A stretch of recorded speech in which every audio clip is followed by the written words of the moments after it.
જીસેક apprentice વર્કરોની ભૂખ હડતાલનો આજે ચોથો દિવસ છે। જો કે 4 દિવસ વીતી ગયા છતાં પણ હજુ મેનેજમેન્ટમાંથી કોઈ પણ તેમની ખબર અંતર પૂછવા આવ્યું નથી। છેલ્લા 4 દિવસથી વડોદરા શહેરના રેસકોર્સ જીઈબી ખાતે જીસેક એપ્રેન્ટિસ વર્કરો પોતાની રોજગારીની માંગણીને લઈને ભૂખ હડતાલ પર બેઠા છે। આજે ચોથા દિવસે પણ 100થી વધુ યુવાનો ભૂખ હડતાલ પર બેઠા છે। તેમ છતાં હજુ પણ મેનેજમેન્ટ નિંદ્રાની અવસ્થામાં હોય તેમ જોવા મળી રહ્યું છે। ત્યારે આજે ચોથા દિવસે 2 વર્કરોની તબિયત લથડતા તેમને 108 મારફતે સરકારી હોસ્પિટલમાં ખસેડવામાં આવ્યા હતા। નમસ્કાર દર્શક મિત્રો, ટીએનએન ન્યૂઝમાં સ્વાગત છે।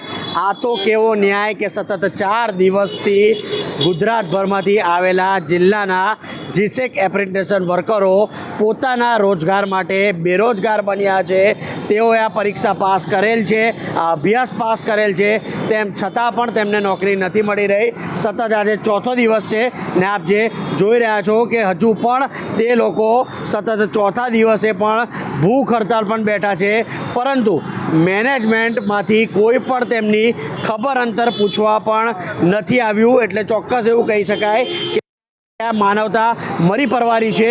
રેસકોર્સની બહાર જ આજે એમનો ચોથો દિવસ છે, પરંતુ આજે ચોથો દિવસ ભૂખ હડતાલ પર બેઠા છે અને 2 યુવાનો કે જેમની પરિસ્થિતિ સારી પણ નથી તેઓ અહીંયા હવે ઊંઘી ગયા છે। તેમના જે સાથીદાર છે તેઓ તેમને પવન નાખી ક્યાંક ને ક્યાંક તેમને સહારો આપી રહ્યા છે।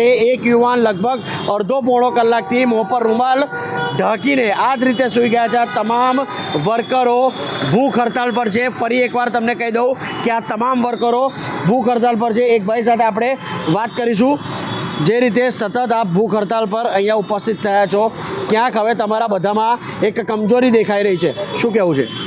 બસ સરકાર અમારી માગણી સ્વીકારે અને ક્યાંક ને ક્યાંક આ આપણું ગુજરાત, આખું ગુજરાત જે કહેવત હતી એ હવે ખોટી પડવા જઈ રહી છે। આપણું ગુજરાત એ આંદોલનનું ગુજરાત બનવા જઈ રહ્યું છે। જ્યારે આપણા રાજ્યમાંથી વડાપ્રધાન પદે આરૂઢ હોય અને આજે એમના હોમ સ્ટેટ એમના રાજ્યમાં જ આજે યુવાનોની આ દશા અને દિશા હોય તો આ ગુજરાતનું જે આખા દેશમાં પ્રચાર કરી રહ્યા છે એ બિલકુલ યોગ્ય નથી। આ યુવાનોની દશા જુઓ, આ યુવાનોની દિશા જુઓ। અત્યારે એમને રોજગારીની જરૂર છે। સાચા અર્થમાં એમને રોજગારી મળશે તો જ આપણું ગુજરાત વિકાસ થયો કહેવાશે, બાકી એમને ખાલી બળગા ફૂંકવાથી વિકાસ કહેવાશે નહીં। અને દિવસ પહેલાં યુવરાજસિંહ જાડેજા પણ અહીંયા આવેલા, તેઓને પણ મેનેજમેન્ટે મળવાની ના પાડી દીધી। એટલે આ લોકો કયા પ્રકારના લોકો? મેનેજમેન્ટે યુવરાજસિંહ જાડેજાને પણ મળવાની ના પાડી દીધી, ના પાડી બસ કે અમારે એમની સાથે મુલાકાત કરવી નથી। મેનેજમેન્ટે યુવરાજસિંહને મળવાની ના પાડી। બરાબર, શું કહેવું છે તમારે? ક્યાં સુધી બેસશો? બસ હવે સરકાર જો આ અધિકારીઓ અમને ગંભીરતાથી નથી લેતા, માનવતા જેવું એમને કંઈ છે નહીં, એટલે હવે અમારી પૂરતી સંખ્યામાં અમે સીધા વિધાનસભા કૂચ કરીશું એવું અમે મન બનાવી રહ્યા છે કે હવે અમે અમારા બધા જ ઉમેદવારોને હાજર કરીશું અને ગાંધીનગર વિધાનસભા કૂચ કરવાની તૈયારીઓમાં અમે વ્યસ્ત થઈ રહીએ છીએ। દર્શક મિત્રો, એક વાત એવી પણ જાણવા જેવી છે કે આજે એમનો ચોથો દિવસ છે અને વડોદરા શહેરમાં વિરોધ પક્ષ ભલે ઓછા છે, પરંતુ કોંગ્રેસ ના જે સભ્યો છે તે પણ હજુ સુધી મળવા નથી આવ્યા। જો એ લોકો અમને મળવા આવે તો આમનો જે પાયો છે તે મજબૂત થાય, લડત આપવામાં મજબૂત થાય। શું કહેવું છે? ખાલી તમે જ છો, યુવરાજસિંહ જાડેજા તમારી જોડે જોડાયા, બીજું કોઈ તમારી જોડે નથી જોડાઈ રહ્યું। શું મેસેજ આપવા માંગો છો?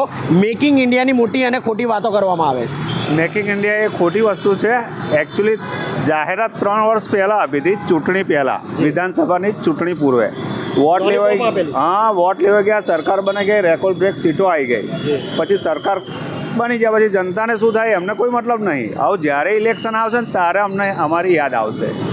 કોઈ ભાજપનો નેતા અમને મળવા નહીં આવતો અને એપોઇન્ટમેન્ટ તો આવતા જ નથી। યુવરાજસિંહ જાડેજા બાપુ આવ્યા હતા પણ એમને એપોઇન્ટમેન્ટ ના મળી મળવાની।